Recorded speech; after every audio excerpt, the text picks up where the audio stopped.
दर्शकों, हमने आम लोगों से भी बात की कि भाई ये दो धड़ों में बंट गए हैं, तो मुसलमान क्या सोच रहा है, दिखाते हैं। समाज जो है हमेशा से महाराष्ट्र जो है एक पुरोगामी विचारधारा पे चलता है। मुस्लिम समाज हमेशा से सेकुलर्स की तरफ में वोट करता है, बट आज तक कभी इस तरह नहीं हुआ कि उलमाए कराम ने किसी एक जमात को या किसी एक अलायंस को सपोर्ट किया हो, हमारे को सिफारिश की, या उनकी ज़रूरत नहीं है कि वो हमें बताए हमें किसको देना है। महाराष्ट्र का मुसलमान ये अच्छी तरह जानता है कि वोट किसे देना है और वो उसी को देता है। ऐसा फैसला लेने से पहले और सारे उलमाओं को एक जगह बिठाना चाहिए था, उसके बाद कोई राय देना चाहिए था। और ये जो उनका फ़ैसला है ये इनफरादी तौर पे उनका पर्सनल फ़ैसला है, इससे ऑल इंडिया उलमा बोर्ड का कोई ताल्लुक़ नहीं है। और हज़रत ने जो फ़ैसला किए हैं वो अपनी तरफ से किए हैं। सुन लिया दर्शकों आपने, महाराष्ट्र के मुसलमान हैं ये, जिनकी अपनी अलग अलग राय है कि वो किसे वोट देना चाहते हैं, लेकिन भाईजान किधर जाएंगे किधर नहीं जाएंगे ये तो आने वाला वक्त बताएगा। पर भाईजान बट रहे हैं तो क्या हो रहा है? All India Muslim personal law board के प्रवक्ता सज्जाद नोमानी अब एक नया फरमान जारी कर रहे हैं। फरमान मुसलमानों के लिए ही, या यूं कहें कि चेतावनी है ये। अगर बीजेपी को कोई भी मुसलमान वोट देगा तो उसका बहिष्कार किया जाएगा। सोचिए आप, खुलेआम धमकी देकर बीजेपी के खिलाफ वोट डलवाने वाला लाउडस्पीकर बजाया जा रहा है। ये क्या कह रहे हैं, सुनवाता हूं आप। अगर आपके इलाके में कोई जालिम का साथ दे तो उसका बाइकआउट की। मुझे मालूम है लोकसभा के इलेक्शन में आपके कुछ लोगों ने बीजेपी का साथ दिया था। ऐसे लोगों का हुक्का पानी बंद होना चाहिए, ऐसे लोगों का सोशल बाइकआउट होना चाहिए, ऐसे लोगों से सलाम दुआ बंद होनी चाहिए। तो देखा दर्शकों आपने, लेकिन नोमानी बहुत कुछ कह रहे हैं और नोमानी की प्लानिंग जो है अब एक्सपोज हो गई है दर्शकों। मैं क्यों कह रहा हूं ऐसा समझिए। नोमानी का वोट जिहाद सामने आ गया। पहले वो कहते हैं कि महाविकास अघाड़ी के समर्थन में आ गया हूं मैं, और वोट करें उन्हें। 269 उम्मीदवारों का समर्थन करने की बात है। मराठा समेत ओबीसी कैंडिडेट का सपोर्ट करें। मराठा ओबीसी के 117 कैंडिडेट्स का समर्थन करें। 23 मुस्लिम प्रत्याशियों के भी समर्थन की बात करें। लेकिन अब वो क्या कह रहे हैं सुनिए जरा, अब बदल गए। बीजेपी का साथ देने वालों का बायकॉट कर दें। लोकसभा में कुछ लोगों ने बीजेपी का साथ दिया। जो लोग बीजेपी का साथ दे रहे हैं उनका हुक्का पानी बंद हो जाए, सामाजिक बहिष्कार करने की बात कही जा रही है। बीजेपी समर्थित लोगों से दुआ सलाम तक बंद करने की बात हो रही है। लेकिन सोचिए दर्शकों, कुछ लोग हैं मुस्लिम भाइयों को जो बरगला रहे हैं। आप सोचिए, एक वोट के लिए आपका हुक्का पानी बंद कर देंगे, आपका बहिष्कार कर देंगे। रिपोर्ट आपको दिखाते हैं।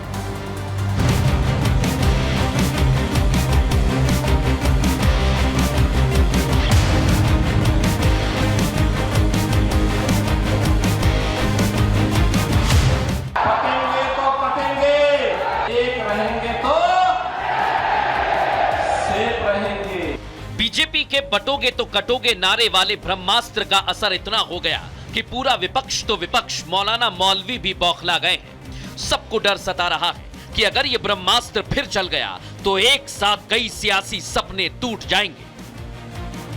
और शायद इसलिए महाराष्ट्र में चुनाव वोट जिहाद के बाद धमकीबाजी पर आ गया है। एक तरफ महाराष्ट्र की महायुति सबके साथ सबके विकास को लेकर आगे बढ़ रही है, तो महाविकास अघाड़ी अब मौलाना मौलवी के साथ जाने से गुरेज नहीं कर रहे। तुष्टीकरण वाली इस राजनीति में all India Muslim personal law board का भी पूरा साथ मिल रहा है। यही कारण है कि बीजेपी समर्थक मुसलमानों को समाज बहिष्कार की धमकी देने से गुरेज नहीं कर रहे। मुझे मालूम है लोकसभा के इलेक्शन में आपके कुछ लोगों ने बीजेपी का साथ दिया था। ऐसे लोगों का हुक्का पानी बंद होना चाहिए, ऐसे लोगों का सोशल बाइकआउट होना चाहिए। मौलाना सज्जाद की जहरीली और धमकी वाली राजनीति पर बीजेपी ने फ्रंट फुट पर खेलना शुरू कर दिया है।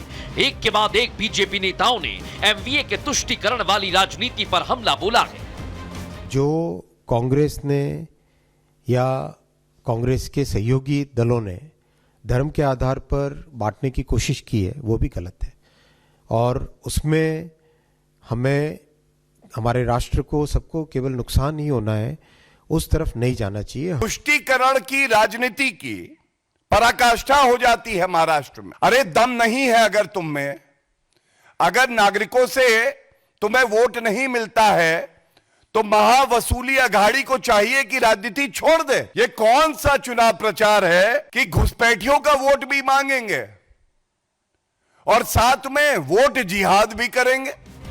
अब सवाल यह है कि क्या महाराष्ट्र के विधानसभा चुनाव में बिना वोट जिहाद और धमकी भरे फतवों से चुनाव जीतना महाविकास अघाड़ी के लिए टेढ़ी खीर बन गया है? नोमानी के धमकी और वोट जिहाद वाले बयान पर बीजेपी तो हमलावर है, तो अब सज्जाद नोमानी सफाई देने लगे हैं, कहने लगे हैं कि जो आरोप हैं मुझ पर लगाए जा रहे हैं वो बिल्कुल गलत है। इतना ही नहीं, उन्होंने तो ये भी कह दिया कि महाविकास अघाड़ी, सोचिए जिसका समर्थन कर रहे हैं उनकी आज ये पोल भी खोल रहे हैं, महाविकास अघाड़ी के नेताओं को वोट जिहाद का सिपहसालार तक बता रहे हैं। ये कैसा वोट जिहाद है जिसके सिपहसालार हैं शरद पवार, जिसके अजीम सिपाहियों में हैं उद्धव ठाकरे। अब बड़ी बात यह है दर्शकों की एक के बाद एक वोट जिहाद को लेकर तो अपील आपने सुन ली है, कैसे ये अपील कर रहे हैं, लेकिन बीजेपी एक बार फिर हमलावर हो रही है। क्या कह रही है, सुनवा दो। कहते हैं कि वोट जिहाद करो, हमारे वोट जिहाद के आला सिपहसालार ये शरद पवार जी है, उद्धव ठाकरे जी है, ये राहुल गांधी है। ये किस प्रकार की राजनीति चल रही है? राजनीति में पोलराइजेशन के लिए इस स्तर पर जाना हमने इससे पहले नहीं देखा। कांग्रेस और उसके जो दल है ये हार की बौखलाहट के कारण इस प्रकार से समाज को, देश को तोड़ने वाले विचारों को आगे लाने की कोशिश कर रहे हैं।